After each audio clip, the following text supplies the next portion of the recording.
Action থাকতে পারে।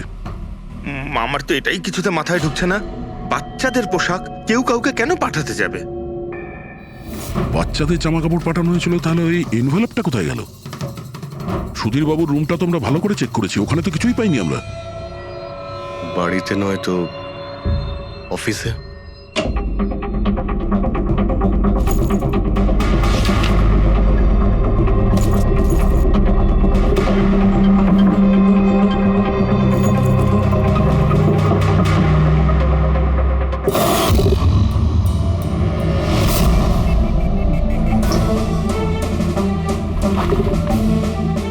পেয়ে গেছি।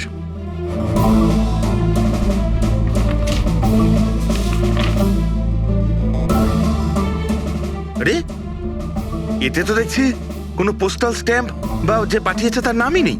তাহলে পার্সেল এখানে পৌঁছলো কি করে? মনে হচ্ছে এই এনভেলপটা সোজা কেউ কোম্পানির পোস্ট বক্সে ঢেলে দিয়েছিল।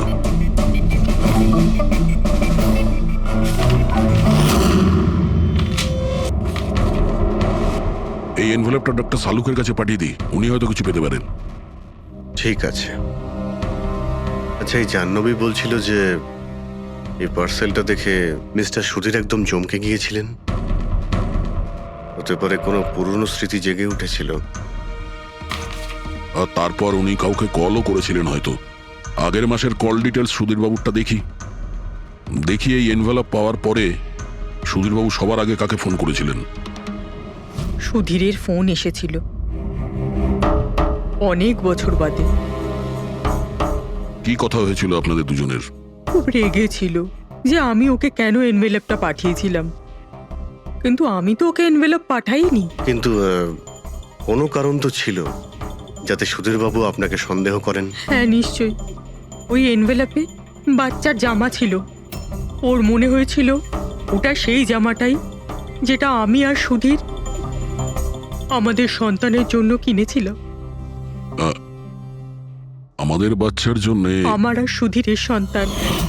30 বছর আগে আমি আরকে ওয়েবস কোম্পানিতে অ্যাকাউন্ট ডিপার্টমেন্টে কাজ করতাম। সুধীরের বাবা সেটার মালিক ছিল। ওখানেই সুধীর আর আমার সম্পর্ক হয়েছিল। আর কিছু বোঝার আগেই আমি বুঝতে পারি যে আমি সুধীরের সন্তানের মা হতে চলেছি। তো আপনাদের দুজনের বিয়ে হয়নি? না, হয়নি। সুধীর তো কথা দিয়েছিল, কিন্তু ওর প্যারেন্টস রাজি হয়নি, কারণ আমি ওদের স্টেটাসে ছিলাম না। ওনারা তো সুধীরের বিয়ে অনেক বড়লোক বাড়িতে আর সেম স্টেটাসে করতে চেয়েছিলেন। তারপরে ওর প্যারেন্টস আর ফ্যামিলি খুব চেষ্টা করেছিল ওকে, আমাকে, এমনকি আমার ফ্যামিলিকেও বোঝানোর জন্য যে আমি বাচ্চাটাকে নষ্ট করে দিই। আমিও ঠিক করেছিলাম যে যাই হয়ে যাক আমি আমার সন্তানকে জন্ম দেবই। 15ই মার্চ 1990 সালে আমার সন্তান এই পৃথিবীতে এসেছিল, কিন্তু সেই রাতেই ও মারা গিয়েছিল। যে বাচ্চাটাকে কোলে নিয়ে আদর করছিলাম, ছোট ছোট জামা কাপড় পরাচ্ছিলাম, কিচ্ছু করতে পারিনি আমি। আমি ভেবেছিলাম যে এরকম সময় তো সুধীর আমার পাশে থাকবে, আমাকে সাপোর্ট করবে, কিন্তু ও তো এর আগেই আমার সাথে কথা বলাটাও বন্ধ করে দিয়েছিল। আর ওই মাসেই ও মায়াকে বিয়েও করেছিল। তো সেই জন্যই আপনি আজ অব্দি বিয়ে করেননি আর এখানে একাই থাকেন? হ্যাঁ, সুধীরবাবু আপনার সঙ্গে যা যা করেছেন তার জন্য খুব কষ্ট হয়েছে আপনার হয়তো। খুব ঘেন্না করতেন ওকে? আমার থেকে বেশি ঘেন্নাও কে আর কেই বা করতে পারে। উনি আপনাকে আপনার অধিকার দেয়নি, আপনি সম্পত্তিতে ভাগ চাইলেন, আর যখন সম্পত্তি উনি আপনাকে দিলেন না তখন আপনি রেগে গেলেন আর মেরে দিলেন ওকে। আমি ওকে মারিনি, আর আমি ওকে কেন মারবো? আমি তো চেয়েছিলাম যে ও বেঁচে থাকুক আর সারা জীবন কষ্ট পাক। যেদিন সুধীরবাবু মারা যান সেদিন দুপুরবেলা আপনি কোথায় ছিলেন? আমি বাড়িতেই ছিলাম। আপনার কাছে কোনো উইটনেস বা প্রমাণ আছে? কোনো প্রমাণ নেই। হ্যালো, হ্যাঁ স্যার। ওকে স্যার, হ্যাঁ এখানেই আছেন, আমি বলে দিচ্ছি। হ্যাঁ, ইয়েস স্যার। স্যার সালুমকে স্যার ফরেন্সিকে ডাকছেন তাড়াতাড়ি। বলছিলেন যে কিছু। ওই এনভেলপটাকে যখন আমি ভালো করে পরীক্ষা করলাম তাতে কোনো ফিঙ্গারপ্রিন্ট তো পাইনি, কিন্তু ওই এনভেলপ থেকে আমি ডিএনএর জন্য স্যাম্পল পেয়ে গেছি। যে ওই চিঠিটা পাঠিয়েছে সে মনে হয় মুখ দিয়ে থুতুর সাহায্যে ওটাকে সেঁটে দিয়েছে। আর এইভাবে ওই এনভেলপ থেকে আমি স্যালাইভা স্যাম্পল পেয়ে গেছি, যার থেকে ডিএনএ টেস্ট করতে পারবো। কিন্তু ডক্টর, ডিএনএ টেস্টিং এতে তো 4 থেকে 6 সপ্তাহ লাগবে। হ্যাঁ, আর আমি 5 দিনের জন্য যাচ্ছি দিল্লি এক কনফারেন্সে। কিন্তু তার আগে আমি কিছু প্রাইমারি টেস্ট করিয়ে নিয়েছি। তো স্যার আপনি এই টেস্ট থেকে কি পেলেন? এই টেস্ট থেকে আমি জানতে পেরেছি যে এটা যার ডিএনএ হোক না কেন, তার ডিএনএ সুধীর বাবুর ডিএনএ এর সঙ্গে ম্যাচ করছে। কি? তার মানে এই যে তার মানে হচ্ছে এটা যে এই চিঠিটা পাঠিয়েছে সেটা সুধীর বাবুর কোনো রক্তের সম্পর্কের লোক। তার মানে সুধীরেরই নিজের কেউ সুধীরকে ব্ল্যাকমেল করছে, কিন্তু কে কে হতে পারে? স্যার, অদিতির পেটে যে বাচ্চাটা ছিল সেটা তো মরা অবস্থায় জন্মেছিল। হ্যাঁ, আর রইল বাকি সুধীর বাবুর 2 ছেলে নীল আর রিতেশ। ওরা দুজন আবার সুধীর বাবু আর অদিতির গোপন রহস্যটা জেনে ফেলেননি তো? হতে পারে তার জন্যই ব্ল্যাকমেল করছিলেন, বাচ্চাগুলোর পোশাক পাঠিয়ে। আচ্ছা স্যার, ওই যে বাচ্চাদের পোশাক পেয়েছিলাম, ওগুলো কি সত্যি পুরনো নাকি ময়লা টয়লা করে পুরনো দেখানোর চেষ্টা করা হয়েছে? আমি ওগুলোকে স্পেশালাইজড ল্যাবে পাঠিয়ে দিয়েছি চেক করার জন্য, তাড়াতাড়ি জানা যাবে। আচ্ছা পুরবি সুধীর বাবুর ছেলের ব্যাপারে কি জানতে পেরেছো? কি করতো ও? স্যার 1 বছর আগে সুধীর বাবু নিজের কোম্পানিতে নিজের ছেলেদেরকেই বোর্ড মেম্বার বানিয়েছিলেন, আর তারপর থেকেই কোম্পানি লসে যেতে শুরু করলো। ওরা কোম্পানির টাকা নিয়ে নিজেরাই নয়ছয় করতো, দামি দামি গাড়ি, প্রচুর শখ মেটাতো, সবকিছু করতো শুধু কাজ বাদ দিয়ে। কিন্তু স্যার সুধীরবাবু তার ছেলেদের খুব ভালোবাসতেন, দুজনের জন্য আলাদা আলাদা বাংলো। আচ্ছা, এটা নয় তো যে ওদের দুজনের মধ্যেই কেউ ওই এনভেলপটা লেটার বক্সে ফেলেছিল? কিন্তু একটা কথা কিছুতেই মাথায় ঢুকছে না, এই ব্ল্যাকমেলিং কেন? আরে ভাই, টাকার জন্য। কোম্পানি ডুবে যাচ্ছিল। কারেক্ট। কোম্পানি কাঙাল হওয়ার আগে যা কিছু গুছিয়ে নিতে পারো গুছিয়ে নাও। যদি সুধীর বাবুর 2 ছেলে তাদের বাবাকে টাকার জন্য ব্ল্যাকমেল করে থাকে, তাহলে নিশ্চয়ই ওনার ব্যাংকের অ্যাকাউন্টে নিশ্চয়ই টাকা এসে থাকবে, খুব বড় রকমের ফিগার। একটা কাজ করো, এই দুজনের পার্সোনাল অ্যাকাউন্ট, কোম্পানি অ্যাকাউন্ট সব চেক করো, দেখো কোনো বড় অ্যামাউন্ট এসেছিল কিনা। স্যার স্যার কিছু পেয়েছি স্যার। আরকে ওয়েবস ইন্ডাস্ট্রি থেকে কোটি টাকা ট্রান্সফার হয়েছে স্যার। কার অ্যাকাউন্টে ট্রান্সফার হয়েছে? 1 মিনিট দেখছি। এগুলো রিতেশ আর নীলের অ্যাকাউন্টই হবে? না স্যার, প্রাইভেট অ্যাকাউন্ট, রেচেলের নামে। কোন টাকা? আপনারা কি নিয়ে কথা বলছেন? আমি কিচ্ছু জানি না। কোন টাকা? সেই টাকাটা যেটা আরকে ওয়েবসের অ্যাকাউন্ট থেকে তোমার অ্যাকাউন্টে ট্রান্সফার হয়েছে। এবার কিছু মনে পড়েছে? ওটা তো আমার স্যালারি, আমি ওখানে কাজ করতাম। স্যালারি? 11 কোটি স্যালারি? হ্যাঁ, তাও আবার 2 সপ্তাহের। ওই হিসাবে তো তোমার মান্থলি স্যালারি 22 কোটি টাকা হবে। কি কাজ কি করো তুমি? ব্ল্যাকমেলিং এর কাজ। তুমি আর রিতেশ দুজন মিলে সুধীর বাবুকে ব্ল্যাকমেল করছিলে। দেখো রিচেল, আমরা খুব ভালো করেই জানি যে তুমি আরকে কোম্পানিতে একদিনের জন্যও কাজ করনি। এবার পরিষ্কার করে সত্যিটা বলবে নাকি? রিতেশ কিন্তু আর নেই, তাই যত শাস্তি সব তোমাকেই কিন্তু পেতে হবে। ব্ল্যাকমেলিং আর এক্সটর্শনের শাস্তি জানো তুমি? আমি কাউকে ব্ল্যাকমেল করিনি। তাহলে সুধীর বাবু কি তোমার?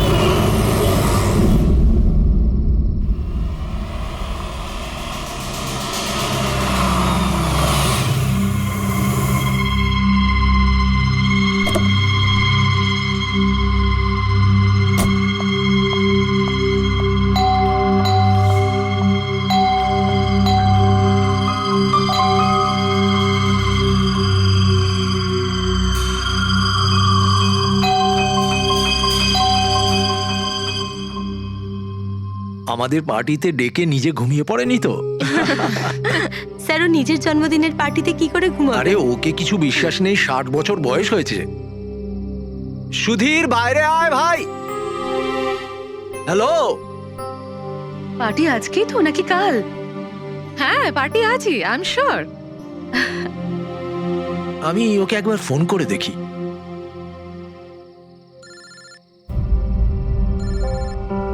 ভেতর থেকেই তো রিং শোনা যাচ্ছে, তাহলে কেউ গেট খুলছে না কেন? তাহলে ভিতর থেকে কেউ দরজা কেন খুলছে না? আমি বললাম না 60 বছর বয়স, এখনো বাচ্চা আছে। Sudhir,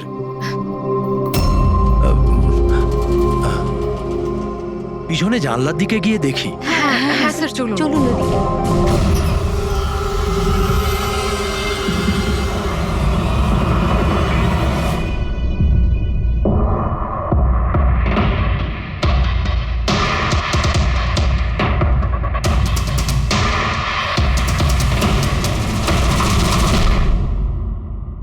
emergency medical card.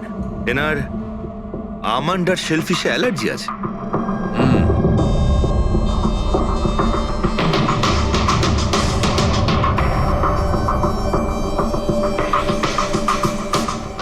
Sir কেকটাও পুরো খাওয়া হয়নি। এই দেখুন,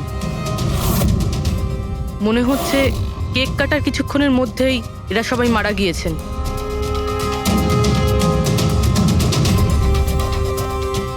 হাতাহাতির কোনো চিহ্নই নেই, সোজা গুলি করেছে।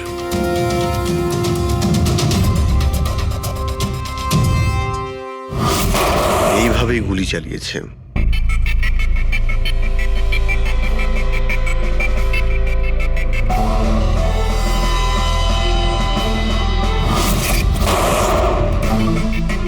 আরেকটা লাশ কোথায়? ভেতরে আছে স্যার।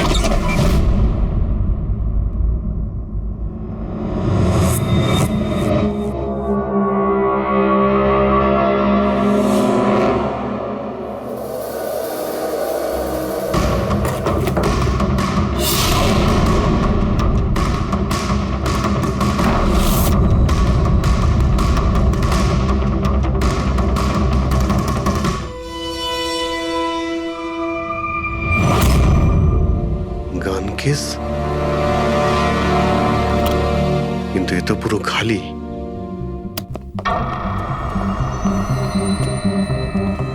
তবে স্যার, এই ঘটনা ঘটেছে কতক্ষণ হয়েছে? এই চারজনের মৃত্যুই কালকে দুপুর 2টো থেকে 4টের মধ্যে হয়েছে। এরা কে কিছু জানতে পারলে?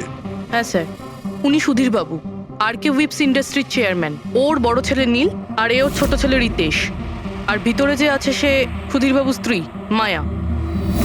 স্যার, নীল আর রিতেশ দুজনেই আর কে উইভস কোম্পানির বোর্ড মেম্বার ছিল, কিন্তু কোম্পানির অবস্থা খুবই খারাপ ছিল, বন্ধ হওয়ার জোগাড়।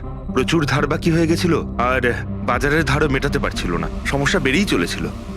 তাহলে এখানে সেলিব্রেশন কি জন্য হচ্ছিল? স্যার, সুধীর বাবুর 60তম জন্মদিন ছিল। বার্থডে সেলিব্রেট করছিল? তাহলে নিশ্চয়ই আরো অনেকে এসেছিল। অফিসের কিছু লোক এসেছিল স্যার, আর ওদেরকে জিজ্ঞাসাবাদ করে ছেড়ে দিয়েছি। এরা সবাই এখানে একসাথে থাকতো কি? না না স্যার, এখানে তো শুধু সুধীরবাবু আর মায়া থাকতেন। সুধীরবাবু নীল আর রিতেশের জন্য আলাদা আলাদা বাংলো কিনে রেখেছিলেন, এরা দুজন ওখানেই থাকতো। আজকে তারা বাবার জন্মদিন পালন করতে এসেছিল। স্যার, সন্ধেবেলায় অনেক বড় একটা পার্টি হওয়ার কথা ছিল। কেক কাটার কিছুক্ষণের মধ্যেই সবাই মারা যায়।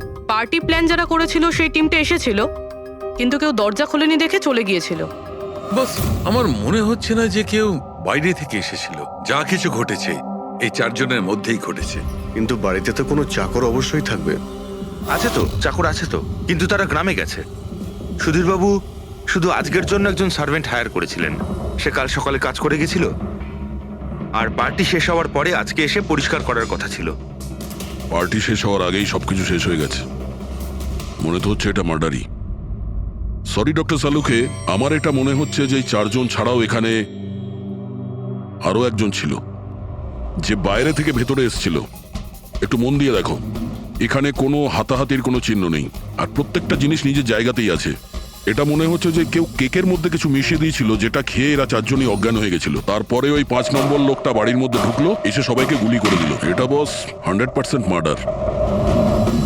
মার্ডার আর সুইসাইডও। আচ্ছা, তোমরা তো নিশ্চিতভাবে কি করে বলছো? স্যার, এই দেখুন, বাকি 3টে লাশের কাছে স্ট্রাগলের কোনো চিহ্ন মাত্র নেই, শুধুমাত্র সুধীরবাবু ছাড়া। এনার পা ভাঁজ হয়ে রয়েছে, অনেকটা ব্লাডও বেরিয়েছে। আমার মনে হয় যখন ওনার গুলি লাগে তখন উনি বেঁচে ছিলেন।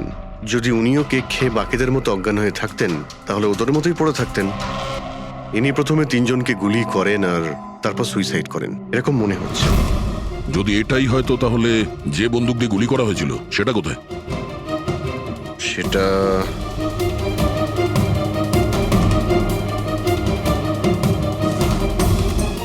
এইখানে গুলি লেগেছিল, মানে মাথাতে। সুধীরবাবু যদি এইভাবে গুলি চালান তো এইভাবেই হয়তো পড়েছেন, আর তখনই হাত থেকে বন্দুকটা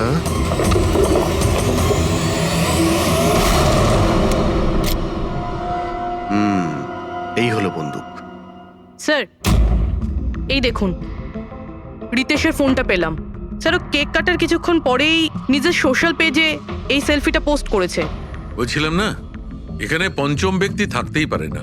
কিন্তু বুঝতে পারছি না কেন, আমার এখনো সন্দেহ আছে। দেখুন, সন্দেহ করা তো আমাদের কাজ। একটা কাজ করে যতগুলো এভিডেন্স আছে, যতগুলো জিনিস আছে, সব বিউরোতে নিয়ে যাই, দেখি এসিপি স্যার কি বলেন। গোলমাল মনে হচ্ছে।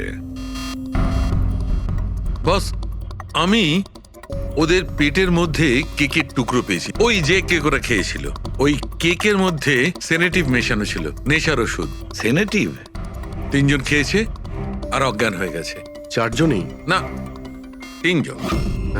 নীল, রিতেশ আর মায়া, ওদের 3 জনের পেটের মধ্যেই শুধু কেকের টুকরো পাওয়া গেছে। তার মানে সুধীর বাবু ওই কেকটা খাননি? না দয়া, সুধীর শুধু একজনই ছিল যে গুলি চলবার সময় অজ্ঞান হয়নি।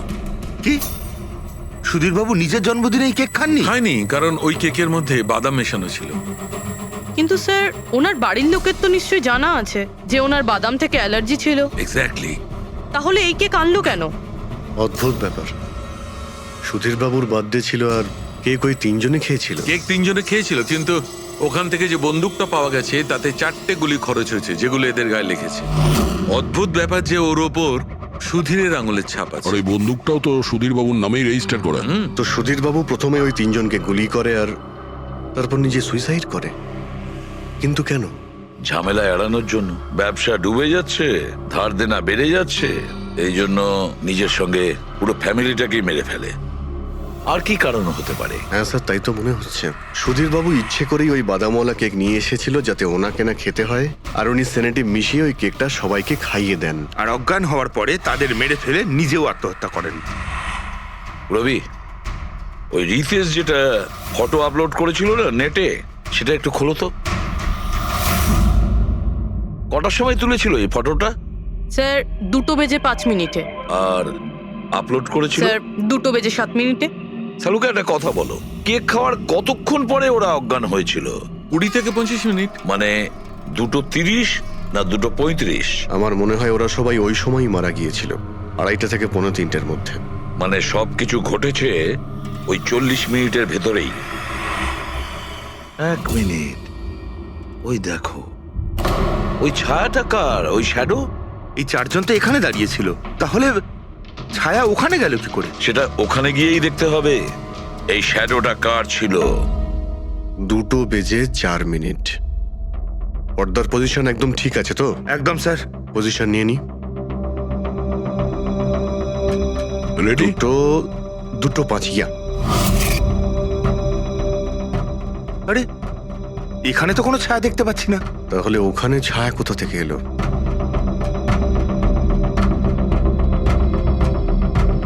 রোদটা এই দিক থেকেই আসছে। পুরবি, তুমি ওইখানটা গিয়ে দাঁড়াও তো। ইয়া, ব্যাস।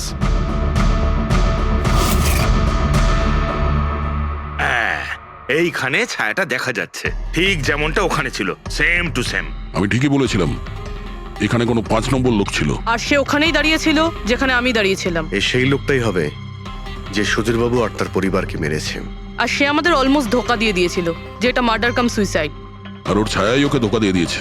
কিন্তু স্যার, আমরা এই ছায়ার মাধ্যমে খুনি অবধি পৌঁছবো কি করে? খুনির মেন টার্গেট ছিল সুধীর বাবু, আর সে ওই সময় ওখানেই দাঁড়িয়েছিল। নিশ্চয়ই চেনা জানাই কেউ হবে। কারেক্ট। খোঁজ নিয়ে দেখো সুধীর বাবু পার্টিতে কাদের কাদের ডেকেছিলেন।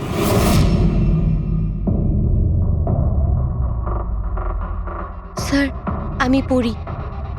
তুমি সুধীরের এক্সিকিউটিভ অ্যাসিস্ট্যান্ট? হ্যাঁ স্যার, আমি Jahnavi. Marketing head. Yes sir. হ্যাঁ স্যার, আমি জগন্নাথ, আমি কোম্পানির লয়ার। আর সুধীর বাবুর পার্সোনাল লয়ারও। আগে হ্যাঁ, কিন্তু আপনারা আমার কাছে কি জানতে চাইছেন? সুধীর বাবুর কোম্পানিতে প্রায় 300 লোক কাজ করতেন, কিন্তু উনি পার্টিতে শুধু আপনাদের 3 জনকেই ডাকলেন। এরকম কিসের বিশেষ সম্পর্ক ছিল আপনাদের সঙ্গে সুধীর বাবুর? স্যার, আমি আগেও বলেছি যে আমি ওনার এক্সিকিউটিভ অ্যাসিস্ট্যান্ট। তো একজন এক্সিকিউটিভ অফিসারের সঙ্গে এতটা পার্সোনাল রিলেশনশিপ? স্যার, আমি ওনার শুধু কাজই না, বরং ওনার পার্সোনাল লাইফও ম্যানেজ করতাম। আই মিন পার্সোনাল আর প্রফেশনাল দুটোই। আর ওই দিনও আমি পার্টি ম্যানেজ করতে গেছিলাম, সেলিব্রেট করতে না। আর উকিল বাবু আপনি? স্যার, আমি আর সুধীর হলাম ছোটবেলাকার বন্ধু। ওর বার্থডে আর আমি যাব না, এটা কি করে হতে পারে? আর আপনি, আপনাকে কেন ইনভাইট করেছিল সুধীরবাবু পার্টিতে? স্যার আমাকে সুধীর স্যার না, নীল ইনভাইট করেছিল। আমি আর নীল খুব ভালো বন্ধু ছিলাম। I see. তো আপনি ওনার পুরো শিডিউল ম্যানেজ করতেন। হুম। তো এই বার্থডে পার্টির দিন কেউ কি আসার কথা ছিল?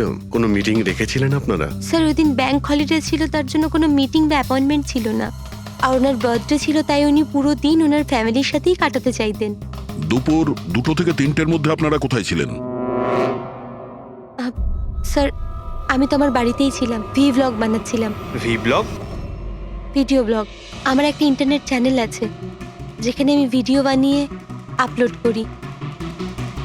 স্যার আমি বাড়িতে ঘুমোচ্ছিলাম, আমার শরীরটা ঠিক ছিল না। স্যার আমি আমার ফ্যামিলির সাথে ফিল্ম দেখতে গিয়েছিলাম। আচ্ছা, কিছুদিনের মধ্যে সুধীরবাবুর ব্যবহারে কোনো পরিবর্তন দেখেছিলেন আপনারা? হ্যাঁ স্যার, আমি একটা জিনিস নোটিস করেছিলাম। স্যার আজ থেকে ঠিক 1 মাস আগে আমাদের মিটিং চলছিল।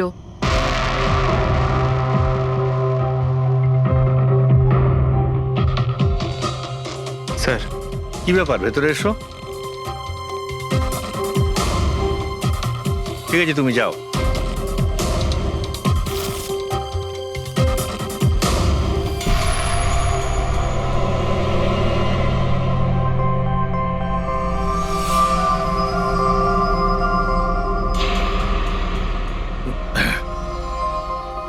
Sorry gentleman, meeting is over. বাচ্চাদের পোশাক? Yes sir. আচ্ছা, আর কিছু নোটিস করেছিলেন আপনারা? কোনো অদ্ভুত কিছু? হ্যাঁ স্যার, এই 2 সপ্তাহ আগে উনি আমাকে বলেছিলেন যে উনি ওনার দলিল চেঞ্জ করতে চান। উইল বদলাতে চাইছেন কেন? জানি না স্যার, ওনার দলিলে 3 জন মানুষের নাম ছিল, একজন ওনার স্ত্রী মায়া আর 2 জন ওনার ছেলে। কিন্তু উনি চতুর্থ একজনের নাম জুড়তে চাইছিলেন, অ্যাড করতে চাইছিলেন। কি নাম ছিল ওই চতুর্থ জনের? ওনার নাম তো উনি বলেননি। আপনি কি উইলটা বদলেছিলেন?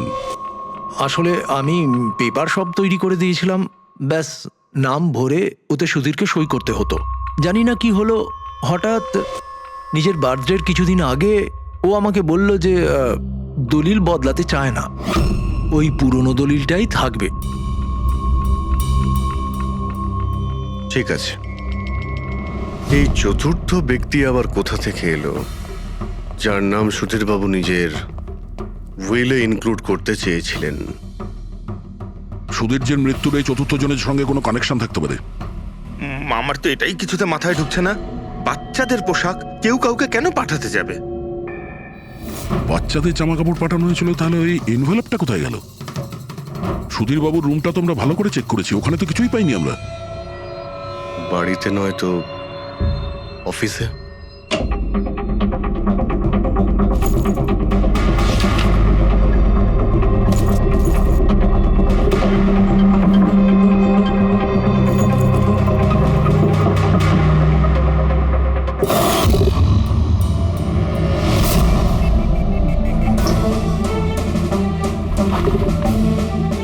পেয়ে গেছি।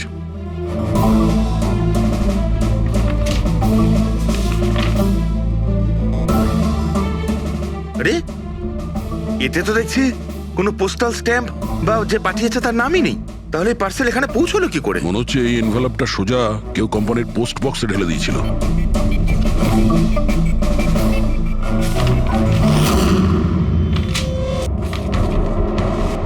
এই এনভেলপটা ডক্টর সালুকের কাছে পাঠিয়ে দিই, উনি হয়তো কিছু পেতে পারেন। ঠিক আছে। আচ্ছা, এই জাহ্নবী বলছিল যে এই পার্সেলটা দেখে মিস্টার সুধীর একদম চমকে গিয়েছিলেন। হতে পারে কোনো পুরনো স্মৃতি জেগে উঠেছিল। আর তারপর উনি কাউকে কলও করেছিলেন হয়তো। আগের মাসের কল ডিটেলস সুধীরবাবুরটা দেখি এই এনভেলপ পাওয়ার পরে সুধীরবাবু সবার আগে কাকে ফোন করেছিলেন? সুধীরের ফোন এসেছিল অনেক বছর বাদে। কি কথা হয়েছিল আপনাদের দুজনের? খুব রেগেছিল যে আমি ওকে কেন এনভেলপটা পাঠিয়েছিলাম, কিন্তু আমি তো ওকে এনভেলপ পাঠাইনি। কিন্তু কোনো কারণ তো ছিল যাতে সুধীরবাবু আপনাকে সন্দেহ করেন। হ্যাঁ নিশ্চয়ই, ওই এনভেলপে বাচ্চার জামা ছিল। ওর মনে হয়েছিল ওটা সেই জামাটাই যেটা আমি আর সুধীর আমাদের সন্তানের জন্য কিনেছিলাম। আমাদের বাচ্চার জন্য আমার আর সুধীরের সন্তান। 30 বছর আগে আমি আরকে ওয়েবস কোম্পানিতে অ্যাকাউন্ট ডিপার্টমেন্টে কাজ করতাম। সুধীরের বাবা সেটার মালিক ছিল। ওখানেই সুধীর আর আমার সম্পর্ক হয়েছিল। আর কিছু বোঝার আগেই আমি বুঝতে পারি যে আমি সুধীরের সন্তানের মা হতে চলেছি। তো আপনাদের দুজনের বিয়ে হয়নি? না, হয়নি। সুধীর তো কথা দিয়েছিল, কিন্তু ওর প্যারেন্টস রাজি হয়নি, কারণ আমি ওদের স্টেটাসে ছিলাম না। ওনারা তো সুধীরের বিয়ে অনেক বড়লোক বাড়িতে আর সেম স্টেটাসে করতে চেয়েছিলেন। তারপরে ওর প্যারেন্টস আর ফ্যামিলি খুব চেষ্টা করেছিল ওকে, আমাকে, এমনকি আমার ফ্যামিলিকেও বোঝানোর জন্য যে আমি বাচ্চাটাকে নষ্ট করে দিই। আমিও ঠিক করেছিলাম যে যাই হয়ে যাক আমি আমার সন্তানকে জন্ম দেবই। 15ই মার্চ 1990 সালে আমার সন্তান এই পৃথিবীতে এসেছিল, কিন্তু সেই রাতেই ও মারা গিয়েছিল। যে বাচ্চাটাকে কোলে নিয়ে আদর করছিলাম, ছোট ছোট জামা কাপড় পরাচ্ছিলাম, কিচ্ছু করতে পারিনি আমি। আমি ভেবেছিলাম যে এরকম সময় তো সুধীর আমার পাশে থাকবে, আমাকে সাপোর্ট করবে, কিন্তু ও তো এর আগেই আমার সাথে কথা বলাটাও বন্ধ করে দিয়েছিল। আর ওই মাসেই ও মায়াকে বিয়েও করেছিল। তো সেই জন্যই আপনি আজ অব্দি বিয়ে করেননি আর এখানে একাই থাকেন। হ্যাঁ, সুধীরবাবু আপনার সঙ্গে যা যা করেছেন তার জন্যে খুব কষ্ট হয়েছে আপনার, হয়তো খুব ঘেন্না করতেন ওকে।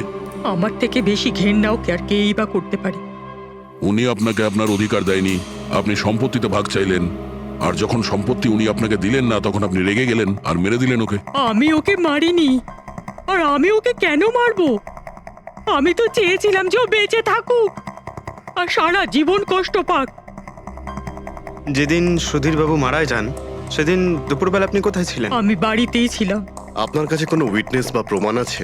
কোনো প্রমাণ নেই। হ্যালো, হ্যাঁ স্যার। ওকে স্যার, হ্যাঁ এখানেই আছেন, আমি বলে দিচ্ছি। হ্যাঁ, ইয়েস স্যার। স্যার সালুঙ্কি স্যার ফরেন্সিকে ডাকছেন তাড়াতাড়ি। বলছিলেন যে কিছু ওই এনভেলপটাকে যখন আমি ভালো করে পরীক্ষা করলাম তাতে কোনো ফিঙ্গারপ্রিন্ট তো পাইনি, কিন্তু ওই এনভেলপ থেকে আমি ডিএনএ এর জন্য স্যাম্পল পেয়ে গেছি। যে ওই চিঠিটা পাঠিয়েছে সে মনে হয় মুখ দিয়ে থুতুর সাহায্যে ওটাকে সেঁটে দিয়েছে। আর এইভাবে ওই এনভেলপ থেকে আমি স্যালাইভা স্যাম্পল পেয়ে গেছি, যার থেকে ডিএনএ টেস্ট করতে পারবো। কিন্তু ডক্টর, ডিএনএ টেস্টিং এতে তো 4 থেকে 6 সপ্তাহ লাগবে। হ্যাঁ, আর আমি 5 দিনের জন্য যাচ্ছি দিল্লি এক কনফারেন্সে, কিন্তু তার আগে আমি কিছু প্রাইমারি টেস্ট করিয়ে নিয়েছি। তো স্যার আপনি এই টেস্ট থেকে কি পেলেন? এই টেস্ট থেকে আমি জানতে পেরেছি যে এটা যার ডিএনএ হোক না কেন তার ডিএনএ সুধীরবাবুর ডিএনএ এর সঙ্গে ম্যাচ করছে। কি? তার মানে এই যে তার মানে হচ্ছে এটা যে এই চিঠিটা পাঠিয়েছে সেটা সুধীরবাবুর কোনো রক্তের সম্পর্কের লোক। তার মানে সুধীরেরই নিজের কেউ সুধীরকে ব্ল্যাকমেল করছে, কিন্তু কে কে হতে পারে? স্যার, অদিতির পেটে যে বাচ্চাটা ছিল সেটা তো মরা অবস্থায় জন্মেছিল। হ্যাঁ, আর রইল বাকি সুধীরবাবুর 2 ছেলে নীল আর রিতেশ। ওরা দুজন আবার সুধীরবাবু আর অদিতির গোপন রহস্যটা জেনে ফেলেনি তো? হতে পারে তার জন্যই ব্ল্যাকমেল করছিলেন, বাচ্চাগুলোর পোশাক পাঠিয়ে। আচ্ছা স্যার, ওই যে বাচ্চাদের পোশাক পেয়েছিলাম ওগুলো কি সত্যি পুরনো নাকি ময়লা টয়লা করে পুরনো দেখানোর চেষ্টা করা হয়েছে? আমি ওগুলোকে স্পেশালাইজড ল্যাবে পাঠিয়ে দিয়েছি চেক করার জন্য, তাড়াতাড়ি জানা যাবে। আচ্ছা পুরবি সুধীরবাবুর ছেলের ব্যাপারে কি জানতে পেরেছো? কি করতো? স্যার 1 বছর আগে সুধীরবাবু নিজের কোম্পানিতে নিজের ছেলেদেরকেই বোর্ড মেম্বার বানিয়েছিলেন, আর তারপর থেকেই কোম্পানি লসে যেতে শুরু করলো। ওরা কোম্পানির টাকা নিয়ে নিজেরাই নয়-ছয় করতো, দামি দামি গাড়ি, প্রচুর শখ মেটাতো, সবকিছু করতো শুধু কাজ বাদ দিয়ে। কিন্তু স্যার সুধীরবাবু তার ছেলেদের খুব ভালোবাসতেন, দুজনের জন্য আলাদা আলাদা বাংলো। আচ্ছা, এটা নয় তো যে ওদের দুজনের মধ্যেই কেউ ওই এনভেলপটা লেটার বক্সে ফেলেছিল? কিন্তু একটা কথা কিছুতেই মাথায় ঢুকছে না, এই ব্ল্যাকমেলিং কেন? আরে ভাই, টাকার জন্য। কোম্পানি ডুবে যাচ্ছিল। কারেক্ট। কোম্পানি কাঙাল হওয়ার আগে যা কিছু গুছিয়ে নিতে পারো গুছিয়ে নাও। যদি সুধীরবাবুর 2 ছেলে তাদের বাবাকে টাকার জন্য ব্ল্যাকমেল করে থাকে তাহলে নিশ্চয়ই ওনার ব্যাংকের অ্যাকাউন্টে নিশ্চয়ই টাকা এসে থাকবে, খুব বড় রকমের ফিগার। একটা কাজ করো, এই দুজনের পার্সোনাল অ্যাকাউন্ট, কোম্পানি অ্যাকাউন্ট সব চেক করো, দেখো কোনো বড় অ্যামাউন্ট এসেছিল কিনা। স্যার স্যার কিছু পেয়েছি স্যার। আরকে ভিপস ইন্ডাস্ট্রি থেকে কোটি টাকা ট্রান্সফার হয়েছে স্যার। কার অ্যাকাউন্টে ট্রান্সফার হয়েছে? 1 মিনিট দেখছি। এগুলো রিতেশ আর নীলের অ্যাকাউন্টই হবে? না স্যার, প্রাইভেট অ্যাকাউন্ট, রেচেলের নামে। কোন টাকা? আপনারা কি নিয়ে কথা বলছেন? আমি কিচ্ছু জানি না। কোন টাকা? সেই টাকাটা যেটা আরকে ভিপস এর অ্যাকাউন্ট থেকে তোমার অ্যাকাউন্টে ট্রান্সফার হয়েছে। এবার কিছু মনে পড়েছে? ওটা তো আমার স্যালারি, আমি ওখানে কাজ করতাম। স্যালারি? 11 কোটি স্যালারি? হ্যাঁ, তাও আবার 2 সপ্তাহের। ওই হিসাবে তো তোমার মান্থলি স্যালারি 22 কোটি টাকা হবে। কি কাজ কি করো তুমি? ব্ল্যাকমেলিং এর কাজ। তুমি আর রিতেশ দুজন মিলে সুধীর বাবুকে ব্ল্যাকমেল করছিলে। দেখো রিচেল, আমরা খুব ভালো করেই জানি যে তুমি আরকে কোম্পানিতে একদিনের জন্যও কাজ করনি। এবার পরিষ্কার করে সত্যিটা বলবে নাকি? রিতেশ কিন্তু আর নেই, তাই যত শাস্তি সব তোমাকেই কিন্তু পেতে হবে। ব্ল্যাকমেলিং আর এক্সটর্শনের শাস্তি জানো তুমি? আমি কাউকে ব্ল্যাকমেল করিনি। তাহলে সুধীর বাবু কি তোমাকে 11 কোটি টাকা এমনিই দান করে দিলেন? সুধীর আঙ্কেল তো ওই টাকা ট্রান্সফারই করেননি। তাহলে কে করেছিল? আমার বয়ফ্রেন্ড রিতেশ। ও আমাকে বলেছিল যে ওর কোম্পানির টাকা ও কিছুদিনের জন্য অন্য কোথাও রাখতে চায়। অন্য কোথাও? কেন? জানি না, আর আমি জিজ্ঞাসাও করিনি। তুমি রিতেশকে জিজ্ঞাসা করনি, আর যখন রিতেশ মারা গেল তখন পুলিশকেও বলনি। আমি ভেবেছিলাম যে রিতেশ তো আর বেঁচে নেই, তাই তাই টাকাগুলো আমি রেখে দিই। কেউ কি করে জানতে পারবে? কিন্তু সুধীর বাবুর ফ্যামিলিকে মারতে পারে কারা? পরি তো ভিডিও বানাচ্ছিল, আর জাহ্নবী অসুস্থ ছিল, আর জগন্নাথ নিজের ফ্যামিলির সঙ্গে ফিল্ম দেখছিল। কিন্তু অদিতির ব্যাপারে আমি কিছুই বুঝতে পারছি না। কিন্তু কে হতে পারে যে সুধীর বাবুকে এনভেলপ পাঠায়, ওই প্যাকেটটা পাঠায়? সে কে?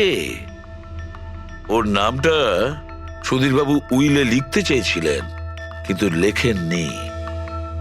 সে কে?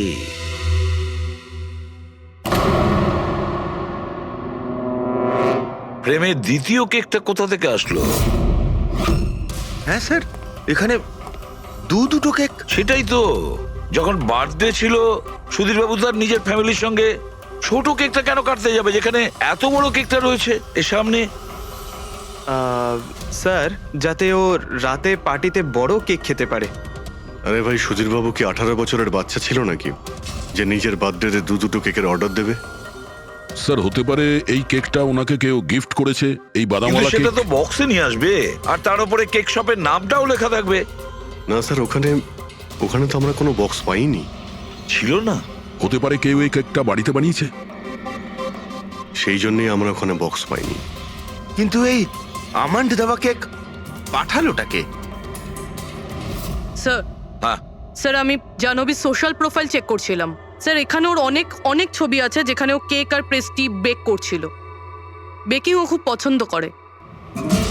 হ্যাঁ, আমি বেকিং পছন্দ করি, তাতে কি? তো কিছু না, তুমি বাদামওয়ালা কেক বানিয়েছিলে না সুধীর বাবুর জন্য? আমি যখন জানি যে ওনার বাদামে অ্যালার্জি, তাহলে আমি ওনার জন্য বাদাম কেক কেন বানাবো? কারণ তুমি চাইছিলে যে উনি কেকটা না খান, যদি খেতে অজ্ঞান হয়ে যেত না। আর তুমি চাইতে যখন তুমি ওকে মারবে তখন যেন ওর জ্ঞান থাকে, কষ্ট পায় তোমার সামনে, প্রাণ ভিক্ষা করে, তাই না? আরে আমি সুধীর আঙ্কেলকে কেন মারবো? তুমি কেকের মধ্যে সেনেটিভ মেশাওনি রিতেশ, নীল আর মায়াকে মারার জন্য? আপনারা এইসব কি বলছেন বলুন তো? ব্যাস ব্যাস, অনেক হয়েছে। তুমি বলেছিলে না যে ওই দিন তুমি অসুস্থ ছিলে আর বাড়িতেই ছিলে? কোথাও তুমি যাওনি। তুমি পার্টিতে কিভাবে গিয়েছিলে কিনা পার্টিতে? আমি সত্যি 2-3টে পর্যন্ত ঘুমিয়েছিলাম। তারপর ঘুম থেকে ওঠার পর আমার মনে হলো যে আমি একটু বেটার ফিল করছি, আর তাই আমি পার্টিতে চলে যাই। এতে আমার কি অন্যায়? তুমি যদি রাত 2টা থেকে 3টে অবধি সত্যিই ঘুমিয়েছিলে, তাহলে 2:30টার সময় যখন সুধীর বাবু মারা যান, তখন তোমার মোবাইল ওনার ঘরের সামনে গেল কি করে? দেখো জাহ্নবী, মিথ্যে বলে কোনো লাভ নেই। আমরা তোমার মোবাইলের রেকর্ড চেক করে দেখেছি। যে সময় সুধীর বাবু মারা যান সেই সময় তোমার ফোনের লোকেশন ওনার বাড়ির কাছেই ছিল। এবার সত্যি বলবে নাকি আরো টাইম ওয়েস্ট করতে চাও? আমি আর নীল একে অপরকে ভালোবাসতাম। আমরা ভেবেছিলাম যে নীলের বাবার বার্থডে আমাদের কাছে একটা ভালো সুযোগ ছিল ওনাকে আমাদের ব্যাপারটা বলার। আর সেই জন্যই আমি ওখানে যাই। ওখানে গিয়ে নীলকে অনেকবার কল করি, প্রায় 1 ঘন্টা ওখানে ছিলাম আমি, কিন্তু নীলের কোনো কল আসেনি। আমি ভেবেছিলাম নীল হয়তো সময় পাচ্ছে না আমাকে কল করার। মিথ্যে কথা। তোমার মনে হয়েছিল নীল তোমাকে ঠকাচ্ছে, সেই কারণে তুমি ওকে আর ওর পুরো ফ্যামিলিকে মেরে দিয়েছো। এই আপনারা কি বলছেন বলুন তো? আমি বেকিং করতে ভালোবাসি, তার মানে তো এটা নয় যে খুনটা আমি করেছি। ইন্টারনেটে রেসিপি দেখে তো যে কেউ কেক বানিয়ে ফেলতে পারে। কেক বানানো কি এমন কঠিন কাজ? আর রিতেশের গার্লফ্রেন্ড রেচেল, ও তো বেকিং করে। আপনারা ওকে কি কেন কিছু জিজ্ঞেস করছেন না? সবাইকে জিজ্ঞেস করবো আমরা। ডাকো সবাইকে। ভীষণ ইন্টারেস্টিং কেস এটা।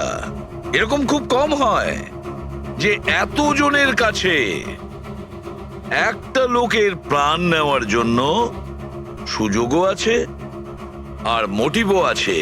আপনারা আবার? আরে স্যার, আমি কেন মারবো ওনাকে? আপনি নীলকে বিয়ে করতে চেয়েছিলেন, ওর ফ্যামিলির লোকেরা রাজি হয়নি। এ তো খুব বড় একটা কারণ খুন করার। আর সুধীর বাবুর ফ্যামিলির জন্য আত্মমর্যাদা, সোশ্যাল স্ট্যাটাস অনেক গুরুত্বপূর্ণ ব্যাপার ছিল। এর সবচেয়ে বড় এক্সাম্পল অদিতি দেবী। আর সুধীর বাবু এই নিজের সম্পত্তি আর স্ট্যাটাসের জন্য আপনার জীবন নষ্ট করে দিয়েছেন। তাহলে আপনার থেকে বেশি ঘৃণা আর কে করতে পারে? আমার কাছে পয়সার কোনো মূল্য নেই, আর না কোনো বিষয়ে রিগ্রেট। আফসোস তো তোমার হওয়ার কথা রাচেল।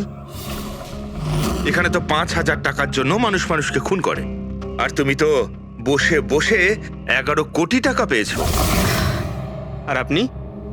আপনার হাতে তো সুধীর বাবু তার লাইফের রিমোট কন্ট্রোল দিয়ে দিয়েছিল। আপনি সবই জানতেন ওনার ব্যাপারে। এটাও জানতেন যে উনি ওনার গানটা কোথায় রাখেন। দেখুন, আপনাদের যা ইচ্ছে বলতে পারেন। আমি আপনাকে আগেও বলেছিলাম যে আমি সেদিন ঘরে ভিডিও ব্লগ বানাচ্ছিলাম। চাইলে আমার ফোনও চেক করতে পারেন। হ্যাঁ হ্যাঁ, নিশ্চয়ই। ওই দেখি, জানা তো যাবে কিভাবে ভিডিও ব্লগ বানানো যায়।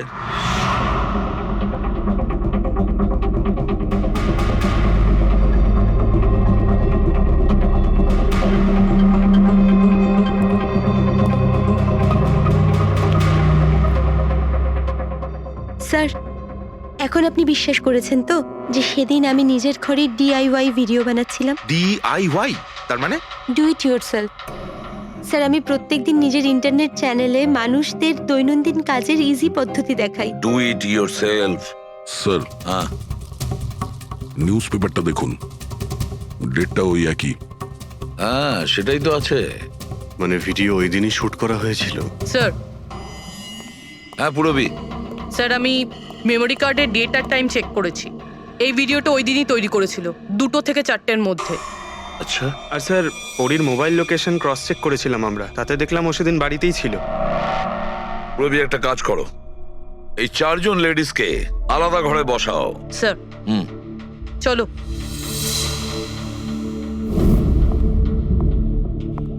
স্যার, কি ভাবছেন আপনি? সমস্ত প্রমাণ তোর পক্ষেই দেখছি। এই কেসটা তো আমি অন্ধকারে ডুবে যেতে দেখছি। ঠিক একটা কথা তো পরিষ্কার, যখন অন্ধকার হয় তখন কোনো ছায়া পড়ে না। কিন্তু আমার মনে হয় এই পুরো কেসটাই ছায়ারই খেলা। সানডাইল জানো তো? সানডাইল এই জিনিসটা আসলে সূর্যের আলো কোন দিকে যায় সেই অনুযায়ী টাইমটা দেখায়। হ্যাঁ, সানডাইল এমন একটা জিনিস যেটা থেকে আমরা আকাশের সূর্যের পজিশনটা বুঝতে পারি, যেটা থেকে আমরা সময়টা আন্দাজ করতে পারি। এবার দেখো, আমাদের পৃথিবী ঘুরতে থাকে আর সেই জন্য সূর্যের অ্যাঙ্গেলটাও বদলে যায়, যেটার কারণে সানডাইলে ছায়ার পজিশনটা বদলাতে থাকে। এটা তো মাথায় ঢুকে গেছে স্যার, কিন্তু এটার এই কেসটার সাথে কি সম্পর্ক বলুন এর তো? সঙ্গে সম্পর্ক আছে ফেডরিক। পরি, এই পুরো প্রমাণগুলোই আমরা পরীর কাছ থেকে কালেক্ট করেছি।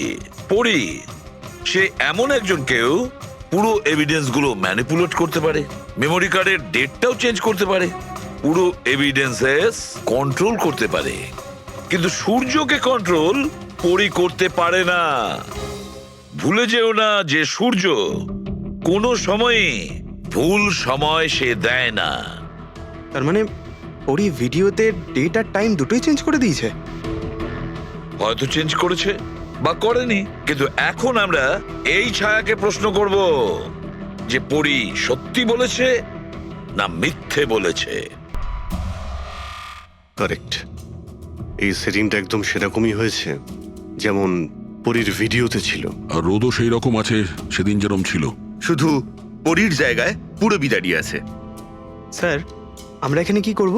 আগামী 6 ঘন্টা পর্যন্ত পুরবীকে এইভাবেই দাঁড়িয়ে থাকতে হবে যেভাবে ভিডিওতে পরী দাঁড়িয়েছিল। আমরা এটাই দেখতে চাই যে যদি পরী সত্যি কথা বলে তাহলে 2 থেকে 4টের মধ্যে পুরবীর মুখে ঠিক সেই জায়গা থেকে রোদ্দুর পড়বে যেমন পরীর মুখে ছিল। আর স্যার যদি আমার ছায়া পরীর ছায়ার সাথে ম্যাচ না করে তো? তো দেখতে হবে। ক্যামেরা অন করো।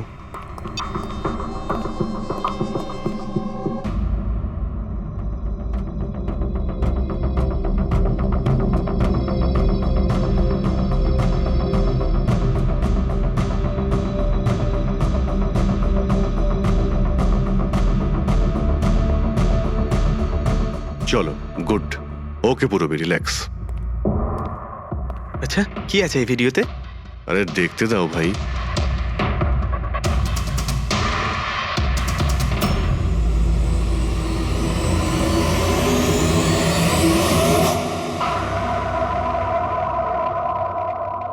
তো সকাল 11টা থেকে 1টার মধ্যে তুমি ওই ভিডিওটা রেকর্ড করেছিলে। আর তুমি খুব চালাকির সাথে ভিডিও ডেট আর টাইম চেঞ্জ করে দিয়েছো। মেমোরি কার্ডের ডেট আর টাইম বদলে দিয়েছিলে, নিজের মোবাইল ফোনটা বাড়িতে রেখে দিয়েছিলে যাতে আমরা ওখানকার লোকেশন পাই। তুমি কি মনে করেছিলে এসব করার ফলে আমরা বোকা হয়ে যাব? হ্যাঁ, না তুমি আমাদেরকে বোকা বানাতে পারলে, না আকাশে ওঠা সূর্যকে।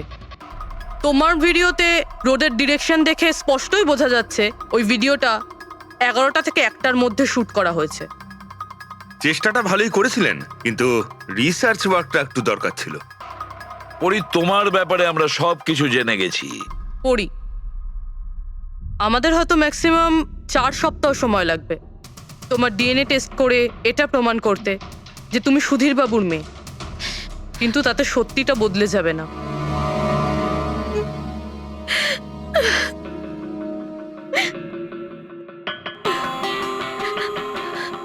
আমি ওনাকে মারতে চাইতাম না, একদমই মারতে চাইতাম না ওনাকে। আমি তো শুধু এইটুকু চাইতাম যে উনি আমাকে স্বীকার করুক। ছোট থেকে এখনো অবধি আমি অনাথ আশ্রমে বড় হয়েছি, তার জন্য একটা ফ্যামিলি চাইতাম আমি। তুমি সুধীর বাবুর ব্যাপারে জানতে পারলে কিভাবে? ওই আমার ছোটবেলার জামা কাপড়ের জন্য। ওই জামা কাপড়ে হসপিটালের কার্ড ছিল, উনি ওটা বের করতে ভুলে গেছিলেন। ওই কার্ডে বাবার নাম্বারও ছিল। তারপর আমি বাবাকে অনেক খুঁজলাম, তখন শেষ পর্যন্ত ওনার কোম্পানির কথা জানতে পারলাম। কিন্তু তুমি ওনার কোম্পানি কেন জয়েন করলে? তুমি চাইলে সুধীরবাবুকে অন্য জায়গাতেও কথাটা বলতে পারতে যে তুমি ওনার মেয়ে। কিন্তু আগে আমি ওনার সাথে দেখা করতে চাইতাম, চিনতে চাইতাম ওনাকে। তারপর আস্তে আস্তে জানতে পারলাম যে উনি খারাপ মানুষ নন, মনের দিক থেকে খুবই বড়। তখন আমি ভাবলাম যে হয়তো ওই সময় ওনার অবস্থা খুব খারাপ ছিল, তাই অনাথ আশ্রমে দিয়েছিল আমাকে। কিন্তু এখন তো ওনার খুব ভালো অবস্থা, এখন তো উনি আমায় আপন করতে পারতেন। তাহলে ওনার সঙ্গে দেখা হতে না হতে প্রপার্টিতে ভাগ কেন চাইলে? কারণ আমি জানতে চাইতাম যে ওনার কাছে ইম্পর্টেন্ট কি, টাকা না আমি। তার জন্যই সুধীর বাবু ওনার উইল চেঞ্জ করতে চাইছিলেন।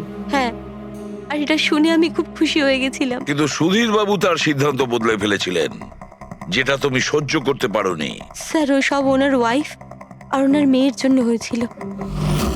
ওরা এটা সহ্যই করতে পারছিল না যে বাবা আমার নাম উইলে অ্যাড করছিল। অর্থাৎ আরও একবার সুধীরবাবু আপনাকে মেনে নিতে অস্বীকার করলেন। হ্যাঁ, আর এইবারও ঠিক ফ্যামিলির জন্যই। উনি একদম বদলাননি, উনি একদম ঠিক আগের মতোই ছিলেন। সেলফিশ, সুবিধাবাদী, দায়িত্বজ্ঞানহীন। সহজভাবে নিজের ভাগটা পাননি বলে ওনাকে ব্ল্যাকমেল করতে শুরু করে দিলেন। না, আমি যখন ওনাকে প্রথম এনভেলপ পাঠিয়েছিলাম তখন আমার এরকম উদ্দেশ্য ছিল না। আর না আমি এতটাই বোকা যে এনভেলপ নিজের মুখ দিয়ে সিল করব। আমি তো এটাই ভাবতাম যে অ্যাটলিস্ট উনি আমাকে নিজের ফ্যামিলিতে ইনক্লুড করুক, আমার নিজেরও একটা ফ্যামিলি হোক। আর তার জন্যই আমি বাবার জন্মদিনের দিন নেশাযুক্ত ওষুধ দিয়ে বাদামের কেক নিয়ে ওনার বাড়িতে গেছিলাম। Happy birthday to you.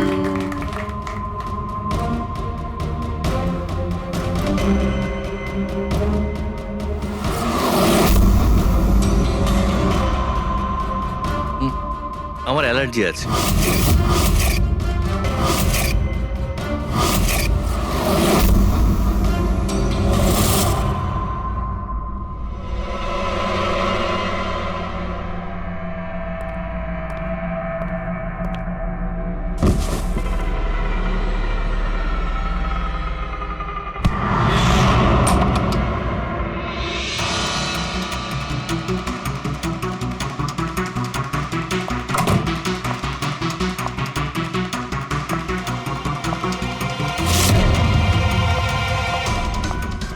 বাবা,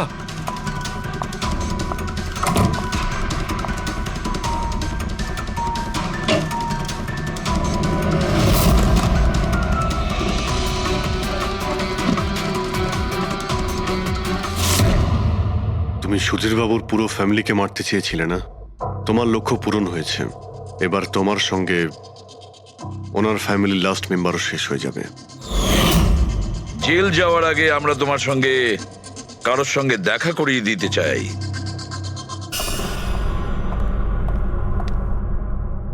ইনি অদিতি দেবী, তোমার মা। মা,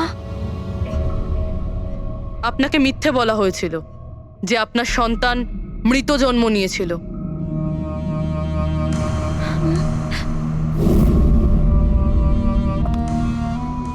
মা,